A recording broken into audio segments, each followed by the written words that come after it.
Esta semana me topé con una historia curiosa. En 1875, Magdalena de Villalor recibió la carta de amor más larga de la historia que se haya registrado hasta ahora. Escrita en francés por un pintor llamado Marcel de Leclerc. Ahora, paradójicamente, aunque era la carta más larga de la historia, lo único que la carta decía era Je vous aime, yo te amo, en francés. Solo que Marcel repitió esa frase en la carta 1.875.000 veces.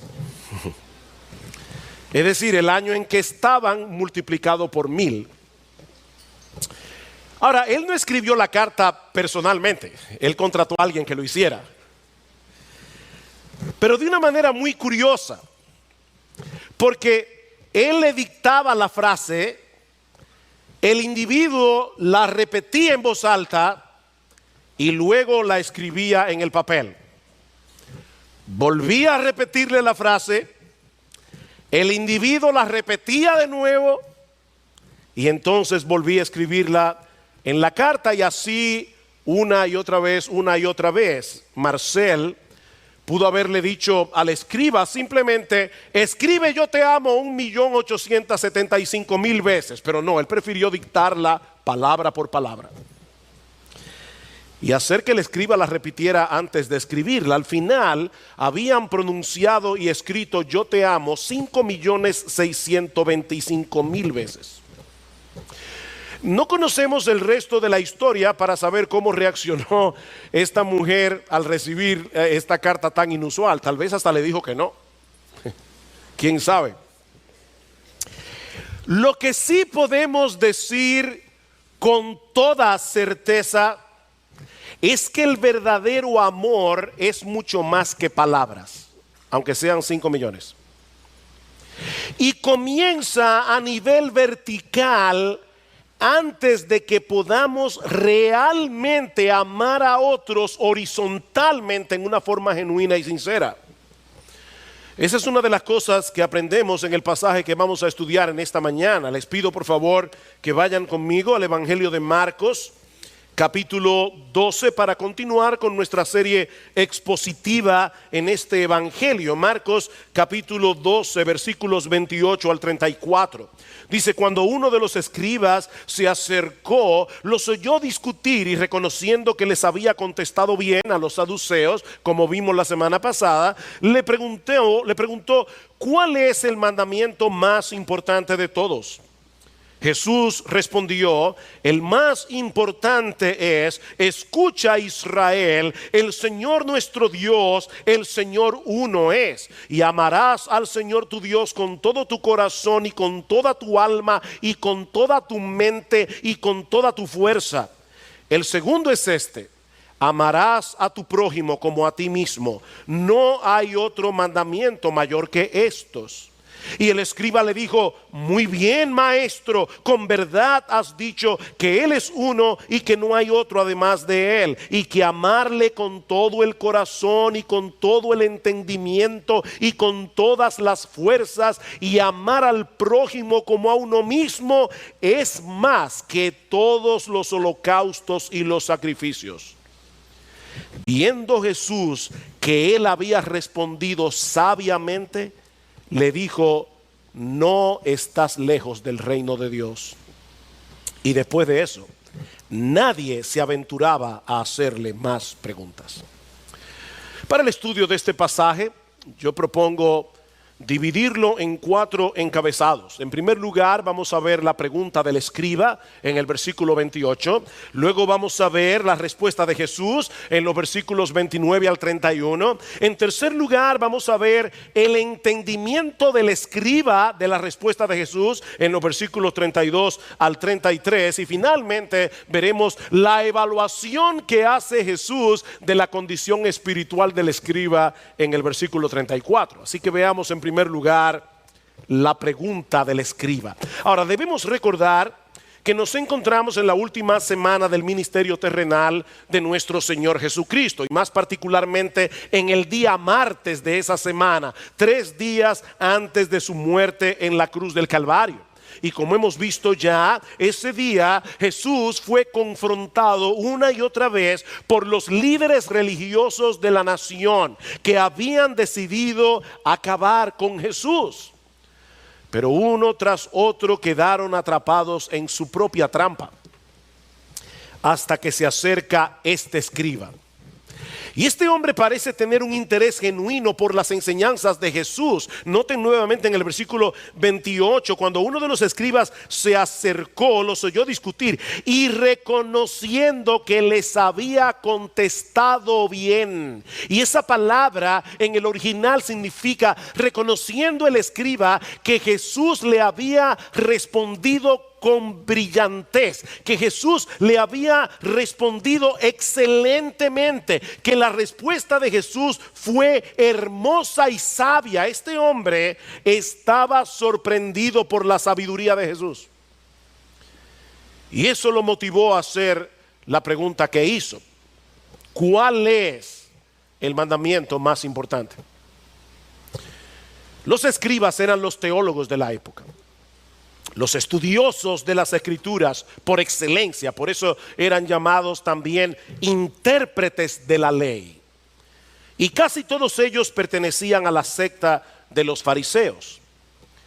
Estos hombres se pasaban la vida haciendo un estudio meticuloso de cada uno de los mandamientos del Antiguo Testamento y de todas las interpretaciones y aplicaciones de los rabinos, que en su afán de cumplir detalladamente la ley de Dios habían subdividido cada mandamiento en otro conjunto de mandamientos hasta llegar a ser una lista de 613 mandamientos, 248 positivos y 365 negativos, es decir, una prohibición por cada día del año.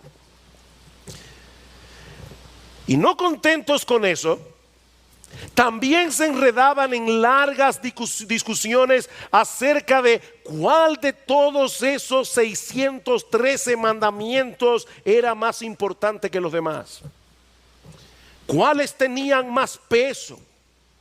Y no deja de ser interesante notar que el mismo Señor Jesucristo veía algunos mandamientos como más prioritarios que otros.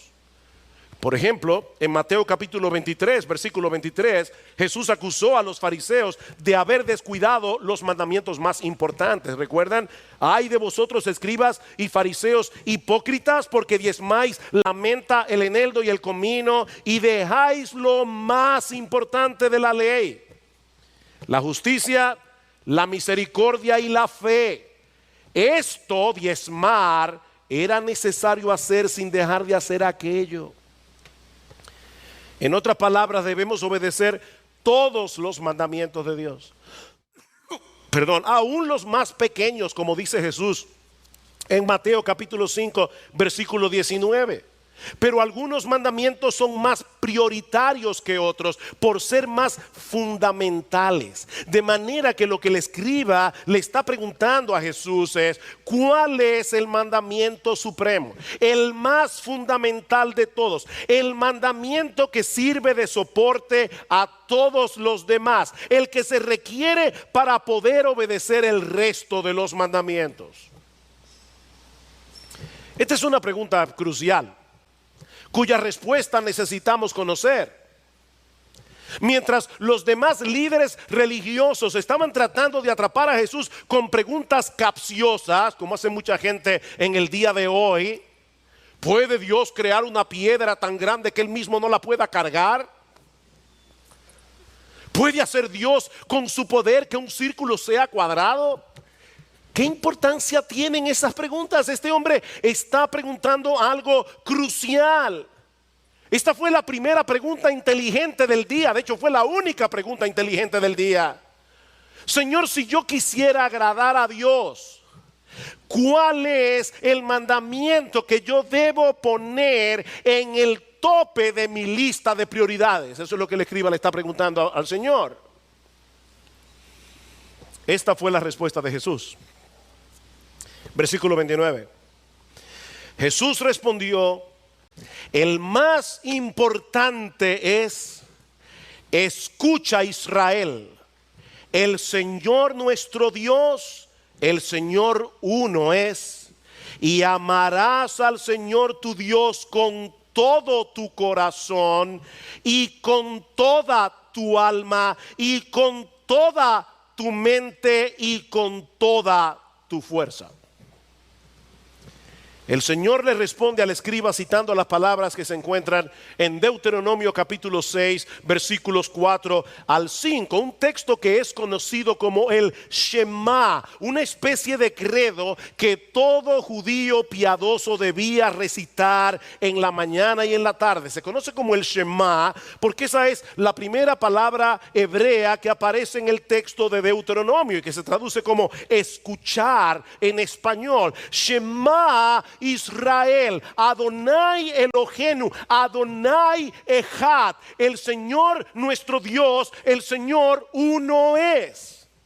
Esta es una doctrina fundamental de las Escrituras. No hay otro Dios aparte del Dios vivo y verdadero que se revela en su creación y que se revela en su palabra. No hay otro Dios. Él es el único soberano. Él es el único que no necesita de nada ni de nadie para su propia existencia, para su propia subsistencia y para su propia felicidad. Él es perfecto en todos sus atributos. Él es perfecto en todo lo que Él hace. Él es eterno, Él es inmutable, Él es omnisciente, Él es omnipotente, Él es perfectamente santo, Él es perfectamente justo, Él es perfectamente bueno, Él es perfectamente sabio. No hay nada ni nadie que pueda compararse con Él porque solo Él es Dios. Escucha, Israel. El Señor nuestro Dios, el Señor uno es. Todos los demás dioses que han sido adorados y seguirán siendo adorados a lo largo de la historia no son más que meras invenciones humanas, obras de manos de hombres. Pero nuestro Dios es el creador de los cielos y de la tierra. Él es el que sostiene el universo y a todas sus criaturas, cada una de ellas con la palabra de su poder. Ese es nuestro Dios. Por lo tanto, no puede haber otro mandamiento más prioritario, más importante, más fundamental que amar a ese Dios con un amor supremo. Como alguien decía, este es el mandamiento que nos protege del legalismo al cumplir todos los demás mandamientos. Este es el mandamiento que nos protege del legalismo al tratar de obedecer los demás mandamientos. Porque si no es el amor a Dios lo que nos mueve a la obediencia de sus mandamientos, entonces no hay obediencia realmente, sino un intento de manipular a Dios para que Él haga lo que yo quiero o para evitar su castigo. Es la motivación del amor lo que hace de nuestra obediencia verdadera obediencia. Así que este mandamiento es el más fundamental. Este mandamiento es el más prioritario. No hay otro deber que esté por encima de ese deber. Mi amigo, mi hermano, si tú te pierdes aquí, te pierdes en todo lo demás. La vida espiritual comienza y termina con el amor a Dios. Eso es lo que distingue a un verdadero creyente de uno que no lo es. Un cristiano genuino no es simplemente un individuo que va a la iglesia todos los domingos, una persona que lee la Biblia o que ora antes de comer. No, un cristiano es aquel que ama a Dios. Es un amador de Dios. No se trata simplemente de reconocer el hecho de que Dios existe, o de conocer algunas cosas acerca de Él, o incluso estar de acuerdo en el hecho de que la Biblia es su palabra. No, lo que se nos ordena en este primer mandamiento es que amemos a ese Dios con una clase de amor que involucra todo nuestro ser. Todo nuestro ser. No se trata de un mero sentimentalismo, aunque nuestras emociones están involucradas en nuestro amor a Dios. Debemos amar a Dios con pasión, eso lo veremos en un momento. Pero mis hermanos, lo cierto es que se puede ir a una iglesia, se puede experimentar una descarga de adrenalina en el servicio de adoración y no tener amor real por la persona de Dios. Eso es posible. El amor del que se habla aquí implica una decisión de la voluntad y la determinación de entregarse por entero a alguien hasta el punto del sacrificio si es necesario. Esa es la idea de la palabra griega agapao, que se traduce aquí como amor en este pasaje. Todo el que ama a Dios con esa clase de amor llegó a un punto en su vida en que tomó la decisión voluntaria de dedicarse por entero a Él. Llegó a un punto en su vida en que tomó la decisión voluntaria de hacer de ese Dios su único Dios a través de la persona de su Hijo, nuestro Señor Jesucristo. Un ejemplo de ese tipo de amor es el que los casados estamos supuestos a tener por nuestras esposas, dice Pablo en Efesios capítulo 5 versículo 25. Aquí hay varios hombres casados. Todos nosotros un día tomamos la decisión de hacer que esta mujer sea nuestra esposa, una mujer en particular sea nuestra esposa. Nosotros tomamos la decisión de dedicarnos exclusivamente a esa mujer como esposos. Ese es el amor ágape. Todas las otras mujeres desaparecieron de nuestro radar el día en que nos casamos con esa mujer en lo que respecta al amor matrimonial.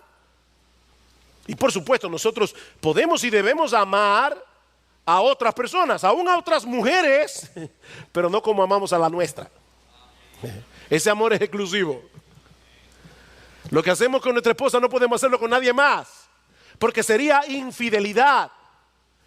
Bueno, de la misma manera, solo que en un sentido infinitamente superior, hubo un día en que Dios nos atrajo hacia Él con cuerdas de amor y nosotros nos entregamos por entero a ese Dios para que Él sea nuestro único Dios, el objeto supremo de nuestra devoción, de nuestra obediencia y de nuestro deleite.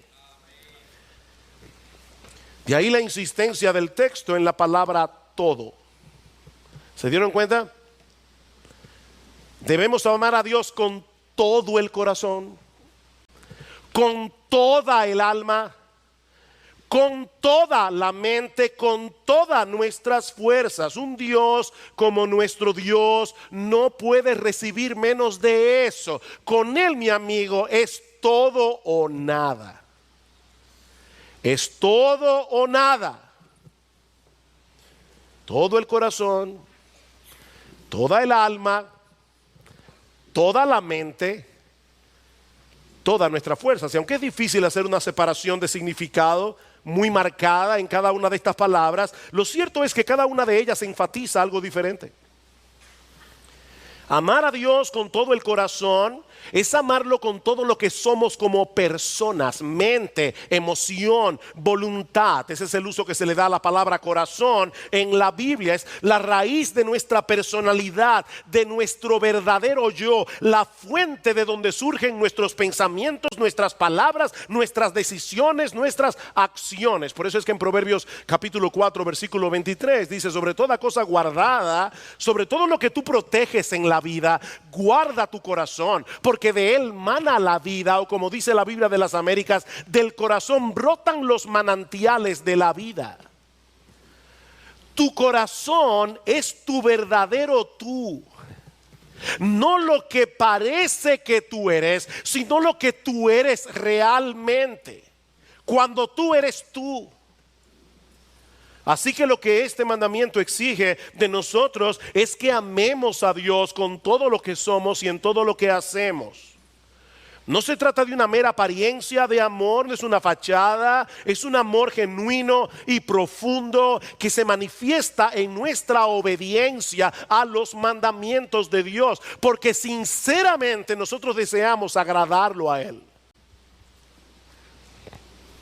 Y aunque esa obediencia nunca será perfecta de este lado del cielo, porque el pecado todavía mora en nosotros, es una obediencia genuina, es una obediencia sincera, es una obediencia que anhela la llegada de aquel día en que podamos rendirle a Dios la obediencia perfecta que Él merece.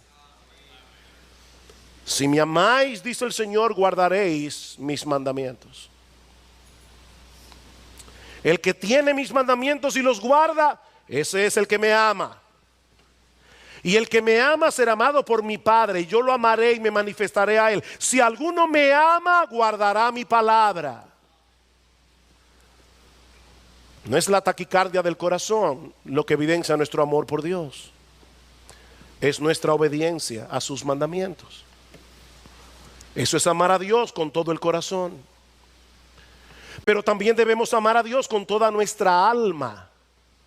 Y la idea parece ser amarlo con pasión, amarlo con esa clase de afecto que sobrepasa todo lo demás. No podemos amar a nadie, ni amar nada más de lo que nosotros amamos a ese Dios. Nada puede apasionarnos más que lo que ese Dios nos apasiona.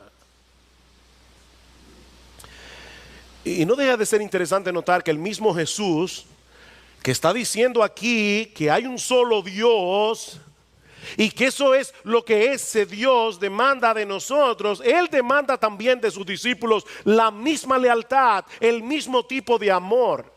El que ama a padre más que a mí no es digno de mí, y el que ama al hijo o a la hija más que a mí no es digno de mí, y el que no toma su cruz y sigue en pos de mí no es digno de mí. ¿Saben lo que el Señor está diciendo aquí? Yo soy Dios.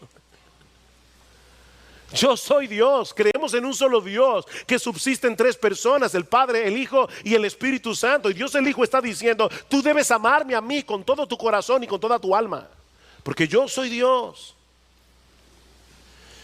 Amar a Dios con toda el alma significa que Él es nuestro más grande anhelo, significa que Él es nuestro más grande tesoro, significa que Él es nuestro más grande deleite, significa que Él es nuestro más grande gozo. Eso es amar a Dios con todo el alma. Puede ser que en un momento dado un verdadero creyente pase por un periodo de enfriamiento espiritual. Pero si es un verdadero creyente, él no se va a acomodar a ese estado. Si es un verdadero creyente, él va a procurar salir de esa condición de tibieza, como el siervo brama por las corrientes de las aguas. Así clama por ti, oh Dios, el alma mía, mi alma tiene sed de Dios. Ese es el sentimiento del creyente que está pasando por un tiempo de sequía. Mi alma tiene sed de Dios. Debemos amar a Dios con todo el corazón, debemos amar a Dios con toda el alma, debemos amar a Dios con toda nuestra mente. Debemos poner al servicio de Dios todas nuestras capacidades intelectuales, debemos poner al servicio de Dios todo nuestro entendimiento. Una de las cosas que eso implica en la práctica es que todo aquel que verdaderamente ama a Dios aplica sus capacidades intelectuales, las que Él les dio, para entender cada vez mejor las riquezas de su revelación. ¿Qué nos dice Dios de sí mismo y de sus obras y del Evangelio y de Cristo en su palabra, la Biblia? Mis hermanos, esa es una de las razones por las que en esta iglesia mantenemos la centralidad de la exposición de las Escrituras en nuestros servicios de adoración. Para amar a Dios con toda nuestra alma y darle a Él lo mejor de nuestros afectos, nosotros debemos entender quién es ese Dios. Nosotros debemos entender qué es lo que ese Dios ha hecho por nosotros en la persona de nuestro bendito Señor y Salvador Jesucristo. Mis hermanos, las emociones genuinas que se despiertan en los servicios de adoración en la iglesia son las que comienzan en el intelecto. En el intelecto. De lo contrario, eso es puro emocionalismo, eso es pura manipulación. Y las iglesias están llenas de manipuladores.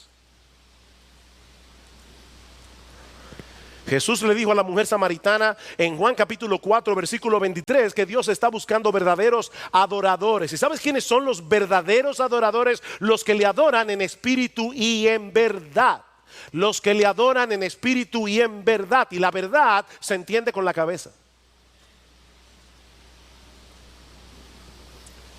Debemos amar a Dios con todo nuestro corazón, debemos amar a Dios con todo el alma, debemos amar a Dios con toda nuestra mente, debemos amarlo con todas nuestras fuerzas. Es decir, debemos amar a Dios con la totalidad de nuestras capacidades físicas.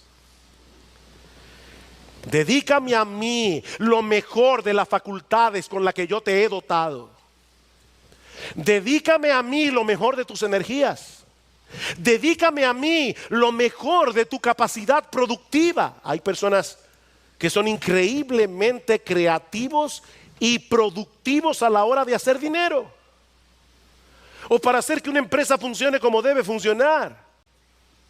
Bueno, amar a Dios con esas facultades significa hacer lo que tú haces en cualquier área de tu vida, incluyendo tu trabajo, para la gloria de Dios, para que la gente reconozca en ti las capacidades que Él te ha dado, no para que te admiren a ti, sino para que admiren a Dios. Pero también implica poner esos dones, talentos y recursos al servicio de su iglesia. También significa poner esos dones, talentos y recursos para la expansión del reino de Dios. Nosotros debemos ser creativos y productivos para la obra de Dios en la iglesia y en el mundo. La iglesia es un cuerpo. La iglesia no está llamada a que un grupito de hombres lo hagan todo. La iglesia está llamada a ser un equipo de hombres y mujeres, un ejército donde todos estamos poniendo nuestros dones, nuestros talentos, nuestros recursos, nuestras energías para la expansión del evangelio, para la edificación del cuerpo de Cristo. Nosotros necesitamos hombres y mujeres entregados por entero en cuerpo y alma al servicio del Señor. Esa famosa distinción que hacen algunos, bueno, hay creyentes que están a tiempo completo, los pastores obviamente, otros que no están a tiempo completo, eso es falso. Todos los cristianos estamos a tiempo completo, porque todos somos creyentes 24/7, los 365 días del año. Ama a Dios con todas tus fuerzas. Amar a Dios es el mandamiento más importante de toda la Biblia, pero amarlo de esa manera. Ese es el deber que debemos colocar en el tope de nuestra lista de prioridades. Debemos dedicarle a Dios todo lo que somos y hacer de Él nuestro más grande tesoro, nuestro más grande deleite, nuestro más grande gozo. Eso es lo que implica amar a Dios con todo nuestro corazón, con toda nuestra alma, con toda nuestra mente, con todas nuestras fuerzas. Pero hay algo más implicado en ese mandamiento. Vean una vez más el versículo 31. El escriba le preguntó a Jesús por el mandamiento más importante, pero ahora el Señor quiere hacerle ver que el amor a Dios está inseparablemente unido al amor al prójimo. Versículo 31. El segundo es este. Él le hizo una pregunta, pero el Señor siempre da más de lo que uno le pide. El segundo es este: amarás a tu prójimo como a ti mismo. No hay otro mandamiento mayor que este. Y el Señor está citando aquí Levítico capítulo 19 versículo 18, Deuteronomio 6, Levítico 19. En el texto paralelo en el Evangelio de Mateo dice que estos dos mandamientos, amar a Dios y amar al prójimo, resumen toda la ley y los profetas. En estos dos mandamientos se resume toda la ley y los profetas. En otras palabras, todo lo que Dios nos ha revelado en su palabra nos lleva de la mano al cumplimiento de estos dos deberes: amar a Dios con todo tu ser, amar al prójimo como a ti mismo. No se puede amar a Dios sin amar al mismo tiempo a aquellos que llevan impresa su imagen. Y el hombre fue hecho a la imagen de Dios.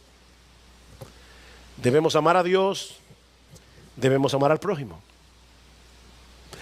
Ahora, es importante señalar aquí que el Señor no nos está ordenando en este texto que nos amemos a nosotros mismos para que entonces seamos capaces de amar al prójimo. Y aclaro esto porque esa es una enseñanza que se ha vuelto popular, muy popular recientemente, incluso en círculos cristianos. Debemos amarnos a nosotros mismos antes de que podamos amar a los demás. Suena lógico, ¿verdad? Porque Jesús dice que debemos amar a los demás como nos amamos a nosotros mismos. Así que si no nos amamos a nosotros mismos, dicen estos expertos, tampoco podremos amar al prójimo. Genial.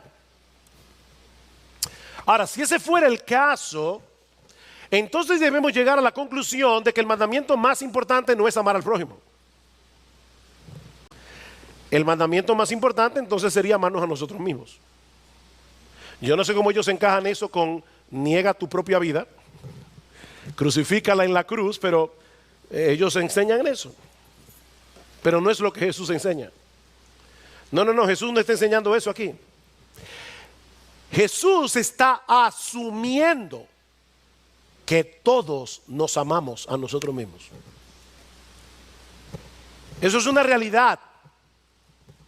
Eso es parte intrínseca de nuestra naturaleza. Eso viene en el ADN de los seres humanos. Ocuparnos de nosotros mismos, cuidarnos a nosotros mismos, protegernos a nosotros mismos. Y lo que Dios nos dice en su palabra es que nosotros debemos amar a los demás con esa misma clase de amor que ya tú tienes por ti mismo. Tú te amas a ti mismo, créeme, con todo tu corazón, con toda tu alma. Tú te amas a ti mismo. En estos días hablaba con una jovencita que me decía: pastor, es que yo tengo un problema de baja autoestima. Digo, no, mija, no. El problema tuyo es otro muy diferente. Tú te estimas demasiado a ti misma. ¿Sabes por qué tú eres una idólatra? Le decía yo. Tú eres una idólatra porque en el fondo tus ídolos sirven para ti. Tú te adoras a ti misma en la adoración de tus ídolos. Eso es como el joven o la joven. Yo no sé cuántas veces yo he tenido ese caso en mi oficina. Una joven que me dice: pastor, conocí al hombre de mi sueño. Es un tipo maravilloso, caballeroso, inteligente, tiene los pies en la tierra y para colmo es buen mozo. Solo tiene un pequeño problema, que no es creyente, pero es una sola cosa. Todo el resto de la lista lo tiene bien, menos eso. Yo siempre les hago la misma pregunta: ¿tú lo amas? Y siempre me responden lo mismo: sí, pastor, con todo mi corazón. Y yo siempre les digo: te estás engañando a ti mismo. Tú no lo amas, tú lo odias. Tú lo odias con cada fibra de tu ser. Porque si tú eres un cristiano, tú sabes que lo que ese joven necesita es a Cristo, no a ti. Sin embargo, tú estás dispuesta a echar el evangelio por la ventana para hacerle ver a este joven indirectamente, enviarle el metamensaje de que el evangelio no es importante. En otras palabras, tú estás diciendo: yo quiero a ese hombre para mí aunque se vaya para el infierno. Tú no lo amas, tú lo odias.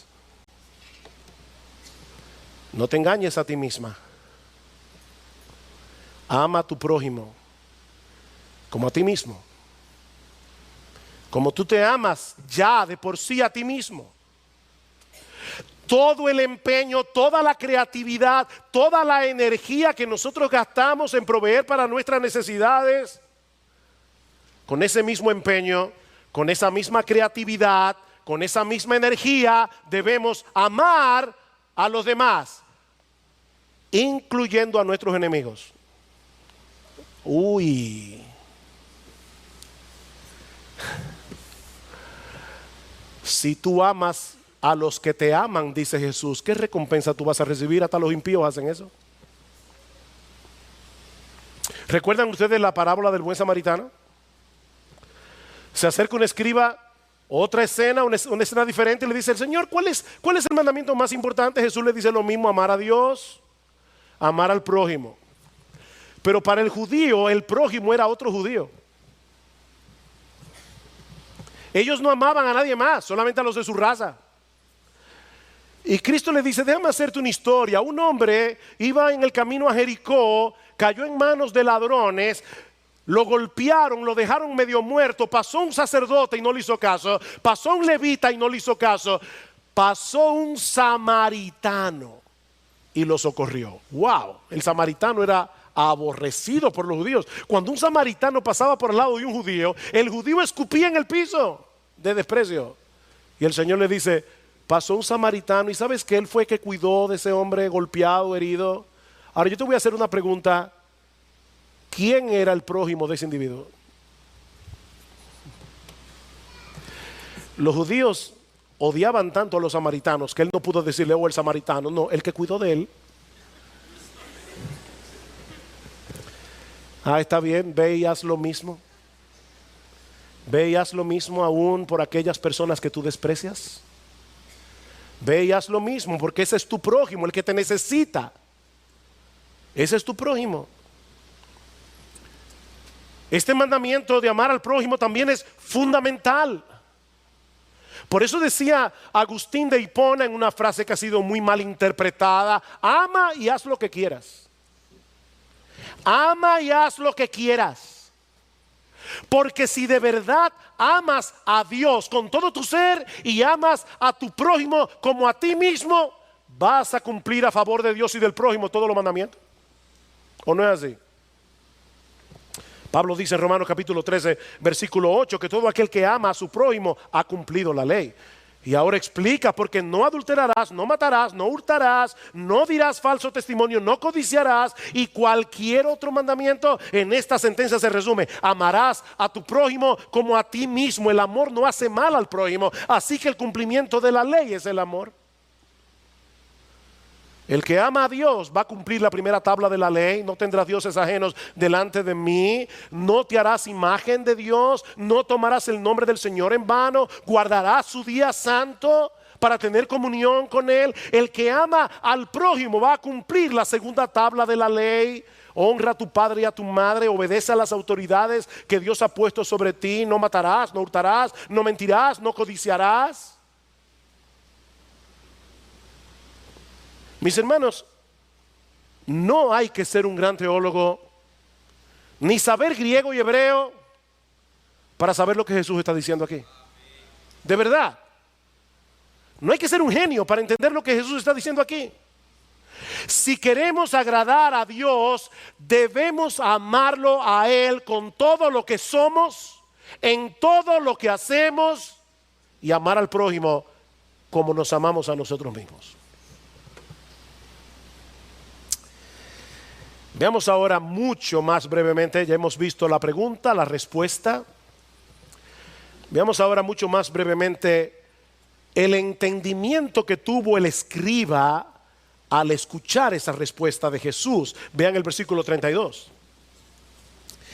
Y el escriba le dijo: muy bien, maestro, con verdad has respondido, has dicho que Él es uno y no hay otro además de Él, y que amarle con todo el corazón y con todo el entendimiento y con todas las fuerzas, y amar al prójimo como a uno mismo, es más que todos los holocaustos y los sacrificios. Es evidente que este hombre no tenía los mismos prejuicios ni la misma animadversión que los otros escribas y fariseos.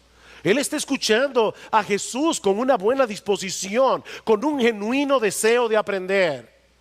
Y por eso llegó a la conclusión que llegó.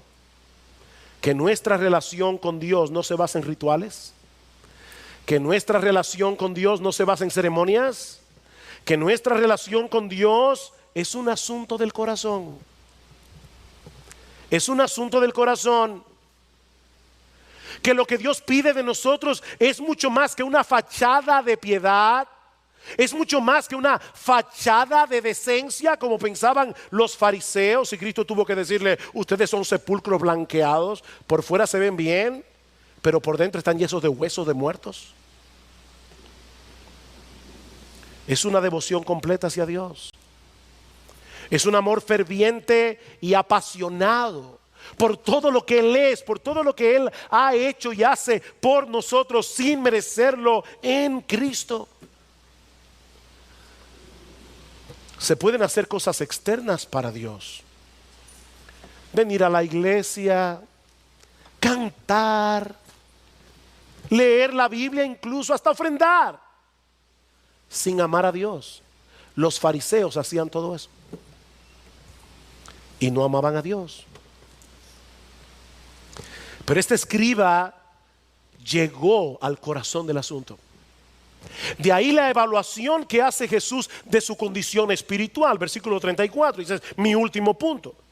Viendo Jesús que él había respondido sabiamente. Este es un adverbio que solo aparece aquí en el Nuevo Testamento y da la idea de alguien que ha llegado a tener una comprensión correcta de un asunto. Viendo Jesús que este hombre había dado en el clavo, que había entendido las implicaciones de sus palabras, le dijo: no estás lejos del reino de Dios. He ahí la evaluación de Jesús. ¿Cómo estaba este hombre? Dice: tú no estás lejos del reino de Dios. Ahora, la idea no es: estás bastante cerca del reino, así que esfuérzate un poco más. No. El escriba estaba cerca del reino porque parece haber entendido lo que todo hombre necesita entender primero para poder entrar en el reino, que es imposible entrar por esa puerta a través de reglas y regulaciones, porque nadie puede obedecer los dos mandamientos más importantes. Nadie puede obedecer esos mandamientos. Mira, mi amigo, es mucho más fácil llevar a cabo rituales. Es mucho más fácil en Semana Santa cargar con una cruz el Domingo de Ramos y hacer muchísimas cosas de esas que la gente hace. Es mucho más fácil hacer eso que amar a Dios con todo tu ser. Es mucho más fácil escribir una carta como la de Marcel de Leclerc y escribir Jebusem 50,000 veces que amar al prójimo como a ti mismo. Escribir esa carta es más fácil, y más si contrata a alguien que te la escriba por ti.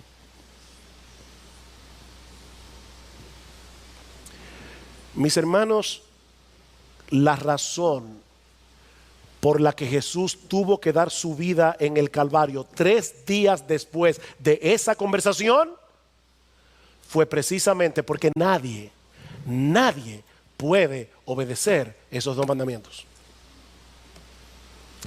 Nadie. Y mi amigo, yo espero que en este punto del mensaje eso esté tan claro para ti como la luz del mediodía. Déjame hacerte una pregunta. ¿Alguna vez, de verdad, sinceramente, alguna vez has podido amar a Dios con todo tu corazón, con toda tu alma, con toda tu mente y con todas tus fuerzas por 1 hora en tu vida? Y al prójimo como a ti mismo, por 1 hora. Piénsalo.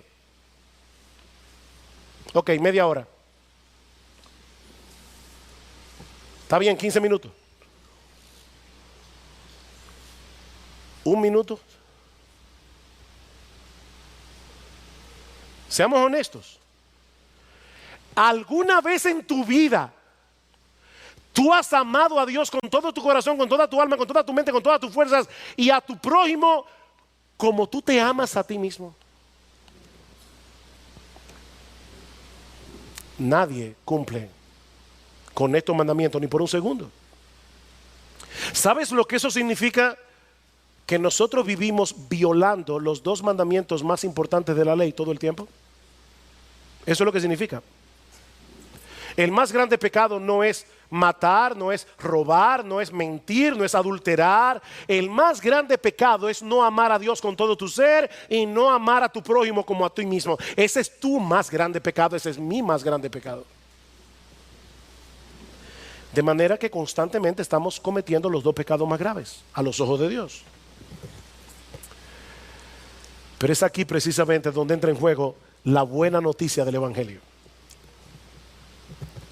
Hubo uno que sí llenó la medida hasta el tope.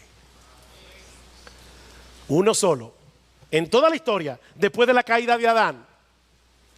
Un solo hombre que desde la cuna hasta la tumba amó a Dios con todo su corazón, con toda su alma, con toda su mente, con todas sus fuerzas, y amó al prójimo como a sí mismo. El Dios encarnado, la segunda persona de la Trinidad hecha hombre, nuestro bendito Señor y Salvador Jesucristo, el único. El único.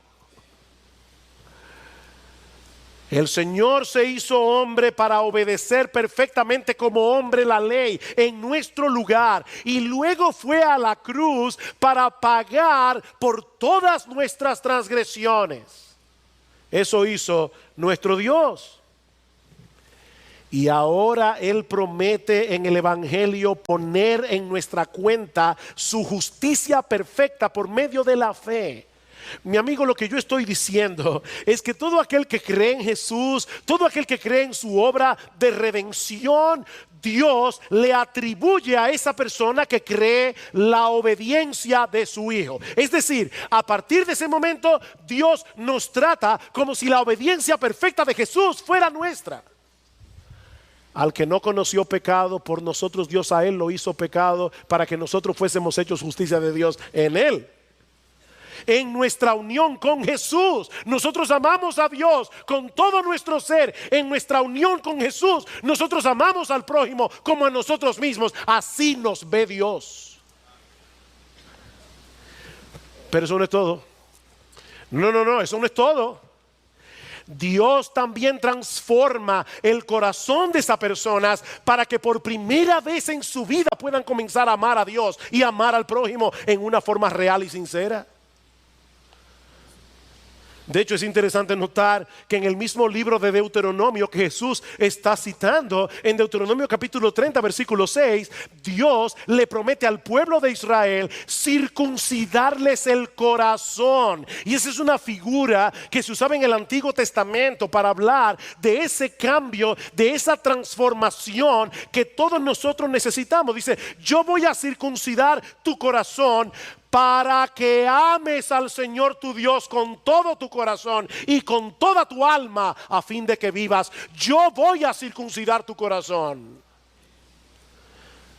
No, nadie puede amar a Dios con todo su ser, a menos que Él cambie nuestro corazón orgulloso y egoísta e incrédulo por un corazón creyente, amante y obediente. Nadie puede amar a Dios a menos que Dios haga eso.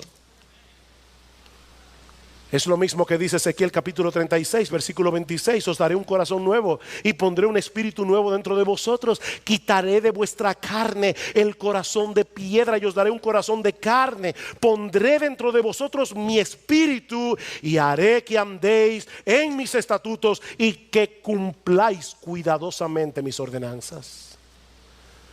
No somos salvos por obras, no somos salvos por obedecer, pero somos salvos para obrar y somos salvos para obedecer.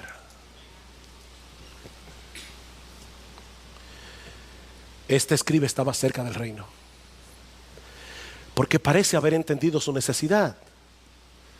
Oh, no son rituales, no son cosas externas, es amar a Dios. Él estaba cerca, pero todavía estaba afuera. Él estaba cerca, pero todavía estaba afuera. Y si no se arrepintió de sus pecados y puso toda su confianza en la muerte de Cristo en la cruz, que iba a ocurrir 3 días después de esta conversación, este hombre quedará excluido del reino por los siglos de los siglos. El mismo Jesús comienza en el Evangelio de Marcos capítulo 1 versículo 14 diciendo: el reino de los cielos se ha acercado, arrepentíos y creed en el Evangelio. He ahí cómo se entra en el reino de Dios. Este hombre estaba cerca porque vio su necesidad. La pregunta es: ¿se arrepintió? ¿Creyó en Jesús? Y ahora yo te pregunto a ti, mi amigo, ¿qué de ti? ¿Qué de ti? ¿Tú estás fuera o estás dentro? Mi amigo, ¿dónde tú estás? Miembros de Iglesia Bíblica del Señor Jesucristo, yo sé que cada vez que los pastores aquí decimos mi amigo, todos los miembros de la iglesia creen que no es a ellos que le estoy hablando. No. Si tú quieres, hermanos y amigos, esta pregunta es para todos. ¿Dónde tú estás? ¿Dentro o fuera? La pregunta no es si tú eres miembro de esta iglesia. La pregunta no es si algún día tú hiciste la oración del pecador y le pediste a Jesús que entrara en tu corazón. No, yo no estoy preguntando eso. La pregunta es si tú estás fuera o dentro del reino, porque los que están dentro lo manifiestan a través de su amor a Dios y su amor al prójimo. Pablo dice en 1 Corintios capítulo 16 versículo 22: si alguno no ama al Señor Jesucristo, sea anatema. ¿Tú oíste eso? Anatema, maldito de Dios. Lo que Pablo está diciendo en 1 Corintios 16, 22 es que el que no ama al Señor Jesucristo está condenado. Y lo mismo podemos decir del amor al prójimo. Primera de Juan capítulo 4 versículo 7: amados, amémonos unos a otros porque el amor es de Dios. Todo aquel que ama es nacido de Dios y conoce a Dios, porque Dios es amor. El que no ama no ha conocido a Dios. El que no ama no ha conocido a Dios. Dice en primera de Pedro capítulo 1 versículo 22 que nosotros fuimos regenerados para poder amarnos fraternalmente de corazón puro. Y aunque de este lado de la eternidad nadie puede alcanzar un estado tal de perfección que llegue a amar a Dios con todo su ser y al prójimo como a sí mismo, la semilla de ese amor está sembrada en el corazón de todo verdadero cristiano. Y esa semilla crece y esa semilla da fruto. ¿Estás fuera o estás dentro? ¿Dónde tú estás?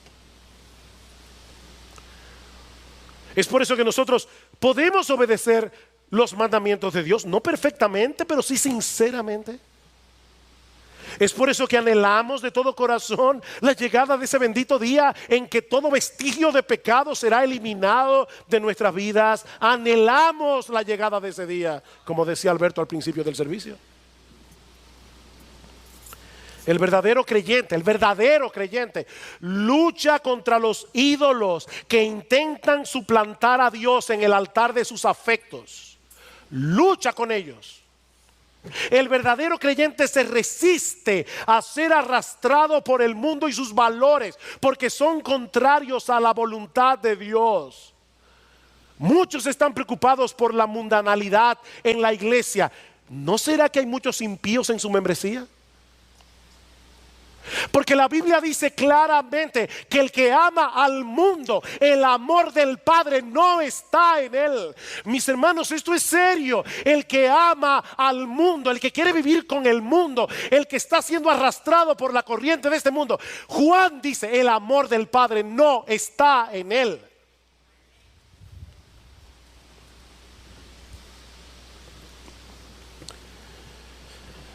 El verdadero cristiano se arrepiente cuando se da cuenta de que el orgullo, el egoísmo le han impedido amar y servir al prójimo como debieran hacerlo. La vida cristiana es una vida de arrepentimiento. Alguien decía, lo que caracteriza al cristiano es que se arrepiente más. Es una vida de arrepentimiento. Y yo vuelvo y te pregunto, mi amigo, ¿dónde tú estás? ¿Dentro o fuera del reino de Dios?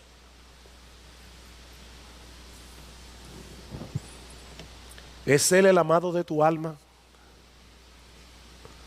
¿Es Él tu mayor tesoro? ¿Es Él el Dios de tu alegría y de tu gozo, como dice el salmista en el Salmo 43, versículo 4. Qué hermoso, ¿verdad? El Dios de mi alegría y de mi gozo. Tú puedes decir eso. ¿Amas su palabra? ¿Amas su iglesia? Aquellos hombres y mujeres comprados con la sangre de Cristo. Anhelas en lo más profundo de tu corazón que otros conozcan a Jesús como tú lo has conocido. Porque si no es así, mi amigo, yo te invito en esta mañana a que vengas a Cristo en arrepentimiento y fe.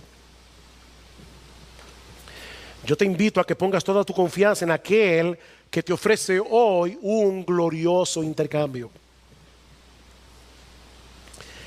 Él va a tomar todos tus pecados, incluyendo el pecado de no amar a Dios y amar al prójimo, todos tus pecados, y los va a arrojar en el fondo del mar. Y Él va a poner en tu cuenta su justicia perfecta por medio de la fe. Qué glorioso intercambio. Mi amigo, pídele a Jesús que transforme tu corazón egoísta, orgulloso e incrédulo en un corazón creyente, amante y humilde. Porque Él ha prometido que Él no va a echar fuera a ninguno que venga ante su trono de gracia clamando por perdón y misericordia. Él no echará a ninguno fuera.